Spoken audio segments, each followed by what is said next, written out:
what's going on? Zach here coming at you today in Raid Shadow Legends. Welcome to the video, guys. We're going to go over all the new rare, epic, and legendary champions coming to the game this December.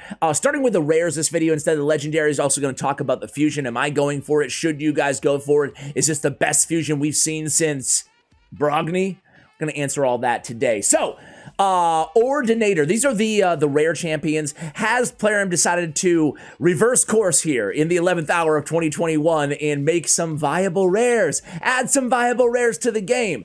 I think the answer is going to be no, but let's talk about them. Now, this guy's pretty cool. Ordinator is a Force Affinity Attack Dark Elf rare champion with a freeze on the A1, low land chance, an AoE bomb on the A2, that is an 80% land chance, and then on the passive, when attacked, has a 30% chance of increasing all bomb debuff detonation countdowns on the attacker by 1 turn. So cool, a very compelling rare champion, has some nice bomb synergy. That's awesome. But bombs still aren't meta. They're still not incredibly useful. They can do a little bit extra damage against the Hydra clan boss, against Bommel, the Dreadhorn, but is it enough? No, it's not. It's really not. They need to buff bomb champions again. I've been saying this every video. Either buff bombs again, bomb champions or bombs, to use everywhere in this game, or tune up that extra damage they can do against those bosses just a little bit. I still have, you know, regular champions out damaging bomb champions pretty consistently. Not just the ninjas of the world, like the, you know, the better legendaries, but even just random epics can still out damage bomb champions when I try them, even against those bosses. So I'd like to see another buff. Misericord. Misericord, magic, attack type Bannerlord rare champion, has a decreased speed on the A1 and a 2-hitter. Each hit has a chance of landing that decreased speed. And AoE fills the champion's turn meter by 5% for each living enemy on the A2, and then places a counterattack and increase attack buff on this champion for 2 turns. I would love to see Bitter Tears grant an extra turn at the end of this ability. It is on a 4-turn cooldown. But then again, counterattack would be a strong buff to extend another turn to. Either way, we have decreased speed, big version on the A1. That's cool to see. An AoE that fills turn meter may be useful against Spider. It is on a 3-turn cooldown, but overall, I'm underwhelmed with that rare. We have Castigator. I'm going to struggle with every name. Spoiler alert. Attacks 1 enemy. Castigator. Come on, Ash. Plays a provoke on the A1, heals the ally with lowest HP by 20% of this champion's max HP, then equalizes HP levels of all allies and grants this champion an extra turn. That's what I'm talking about here. Holy Equity, his A2, is a really, really solid heal. Definitely helpful for Sacred Order. He is an HP-based champion too, so easy to keep alive, we're going to presume. So, I mean, receives 15% less damage from enemies under provoke. I gotta say that Castigator is going to be a pretty solid option for a rare healer. And I'm willing to bet you can use this dude. Sure, book him out, but you can probably use this dude at level 50. You know, that's probably what I would do. I don't think I'd 6-star this guy on my free-to-play, but I would consider definitely using him at level 50. What about you guys? Itinerant.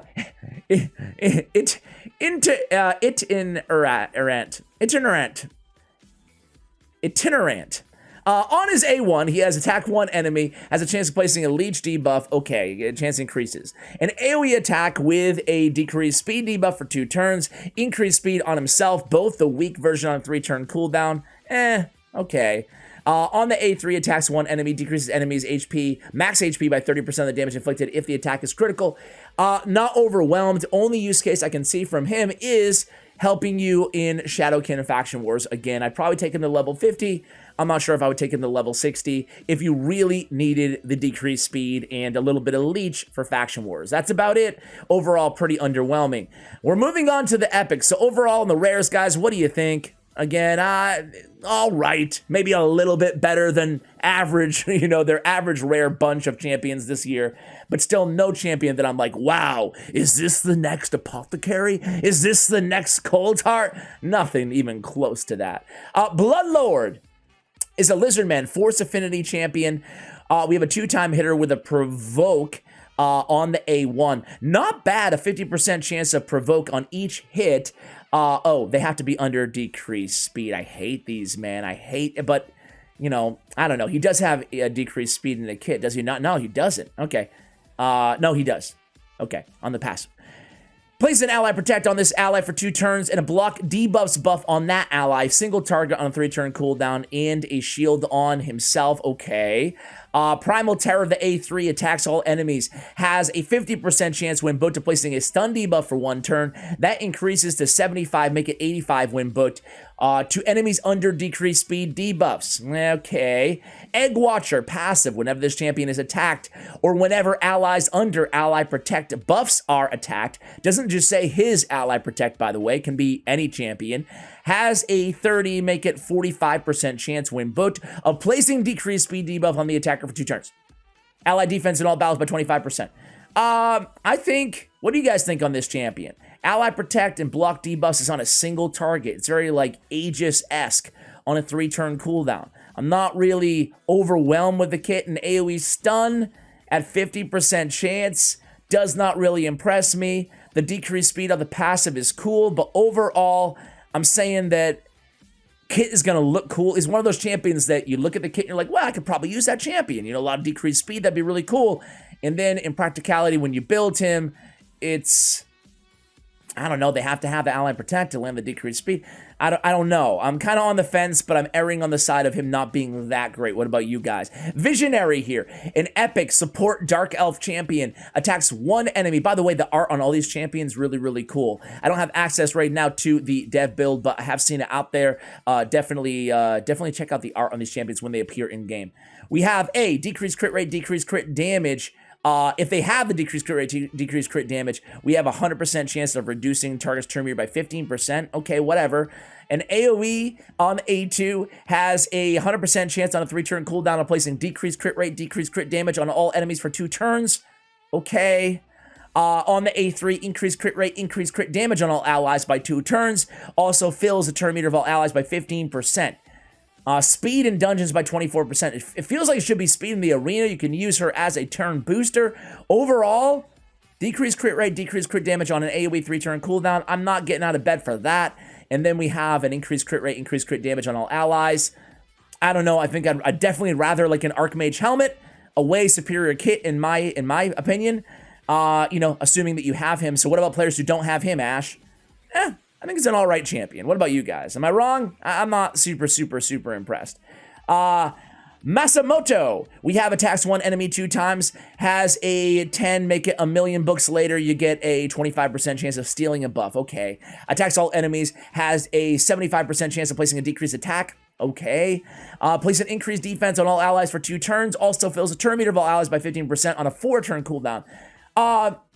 Not awful, definitely can get use out of this champion, but it doesn't, again, none of these epics so far are telling me, wow, this is an epic that I need to, like, think about the Eurogrims of the world. Like those type of champions that were part of a fusion epic that you can make a case, wow, better than the fusion maybe. Magnar, champions like that, okay? So not super overwhelmed by Masamoto. However, again, ought to help people out for faction wars. Certainly with the AoE decreased attack, it is a 75% chance. I would love to see it 100% chance. It would not break this champion to be 100% on the decreased attack. But I will say, you know, to wrap things up here, decreased attack, increased defense with turn meter fill is not bad, you know, definitely a little bit above average on that champion. Umi Togi, we have another Shadowkin attack magic affinity champion, attack 1 enemy 2 times, additional 20% chance of inflicting a critical hit if this champion is under a veil or perfect veil, okay? On the A2, 2-time hitter, ignoring defense, additional 20% chance of inflicting a critical hit if they're under a veil or perfect veil. And then we have a perfect veil, there it is, and increased speed on this champion for 2 turns, fills the champion's turn meter by 40% on a 3-turn cooldown, not bad. Increased speed, perfect veil. Again, am I being super greedy when I think, oh, I wish it would just grant an extra turn after that, because perfect veil on only yourself is not that powerful of an ability that you'd exclude it from having a grant an extra turn. I guess it would be more legendary-esque. But anyway, standoff, this passive is cool. Whenever this champion is attacked, completely blocks 1 hit, decreasing the incoming damage to 0, and then counterattacks with a default skill. When attacking a boss, it's split in half instead, 50% damage, and that's on a 2-turn cooldown. Crit rate in all battles by 15% on the aura. I think overall, again here, I'm tempted to get like super excited about these champions, but I think pretty good. the Veil and Perfect Veil stuff, you can see that they're orienting a lot of these champions to be Hydra kind of specialists. But I think you can do probably a lot better there. Perfect Veil on one champion, she has to be dealing some serious damage to justify this kit using in Hydra, at least for me. What about you guys? Let me know what you think of Umi Togi. Not trash, but I'm not sure if I am blown away. It's just a single target damage dealer with some Veil, some sustainability on that passive. Okay, we're getting into the legendary here, guys. Chogger. Attacks one. This is a really, really good champion here. Void attack Lizardman. Another kind of Leorius the Proud kind of aesthetic going on here with a dual wielding weapons as well. Has a sleep on the A1. 75% chance sleep on the A1. That's actually really solid. For Arena, Venom Storm attacks all enemies 2 times. The first hit has 100% chance of poison. Second hit, 100% chance decreased defense. And this is on a 3-turn cooldown. That's pretty cool. Pretty cool to have a debuff for decreased defense who's also landing an AoE poison on 3-turn cooldown on the same ability. Attacks one enemy on the A3, then attacks 1 time at random. If the target is under poison, poison will ignore shield, block damage, and unkillable. Okay.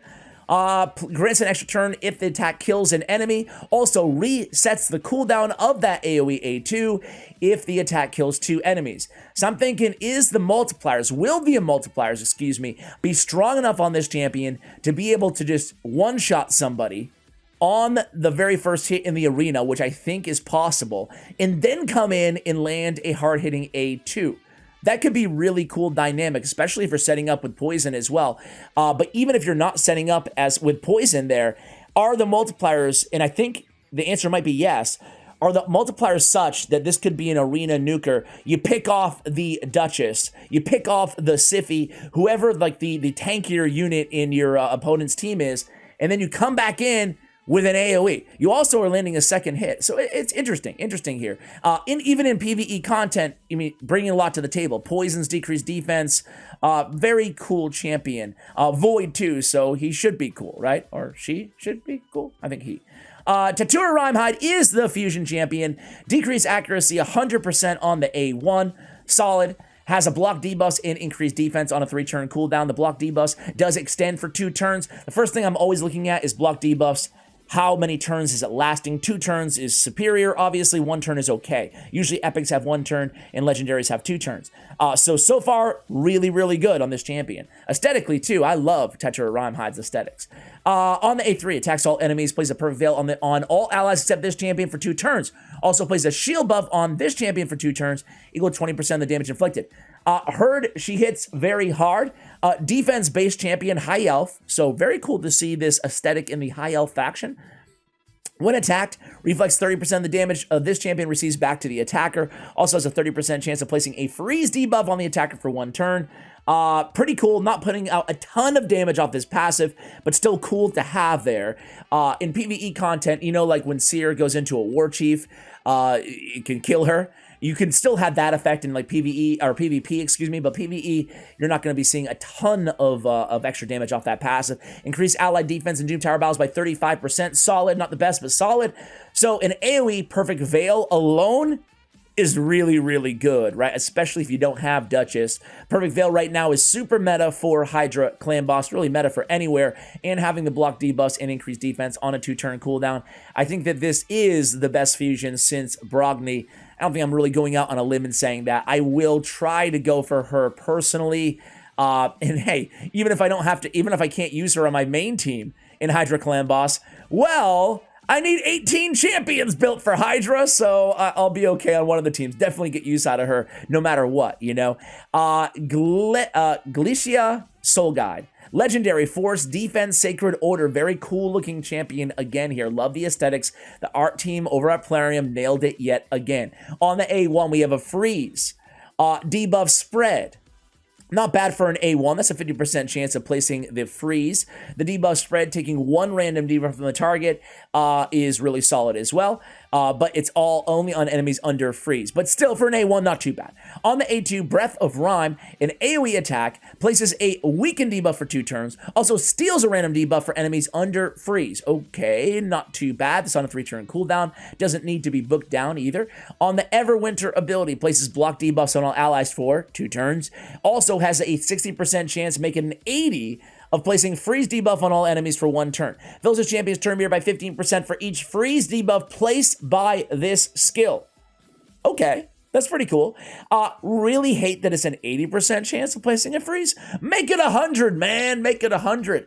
But either way, the turn meter fill is really cool, and Everwinter does seem like a insane ability overall. I mean, where was this ability when they released Pixel, huh? This champion's skills cannot be put on cooldown. Whenever an enemy tries to put either this champion's skills or an ally's skills on cooldown, it places a freeze debuff on that enemy, looking at you, Warlord, and then it has a 50% chance of denying the cooldown increase effect. So this is affecting all allies every single time that Warlord, the Orcish Ritual ability, starts to land. We're going to have a 50% chance of blocking it, and then we're always going to place him on freeze. Really solid, maybe a niche champion, but really solid. We do have an AoE weaken defense-based champion too. We do have block debuffs on all allies for 2 turns. I think, you know, outside of just the anti-warlord champion, I think this champion is going to be really good in general. So very, very cool to see. Guys, what do you think of these two champions? Let me know in the comments below. Tried to keep this one relatively short. Didn't want to do another 45-minute new champion guide for you guys. So let me know if you appreciate the pacing of this video, or if you want to see it even faster in the future. Hey guys, have a great week. I can't believe I'm losing track of my days for whatever reason here. It's like, what is today? Wednesday? It feels like it's almost the weekend again. I don't know. Anybody going stir crazy? Kind of like, I feel a little isolated. I'm here alone in my room. I only have really a lot of engagement with a 4-year-old, and I'm losing track of my time, man. I'm losing track of what day it is. But either way, guys, I will leave you apropos of absolutely nothing with that factoid for you guys. Let me know what you think of these champions. Thank you for watching all the way till the end. And as always, take care, guys.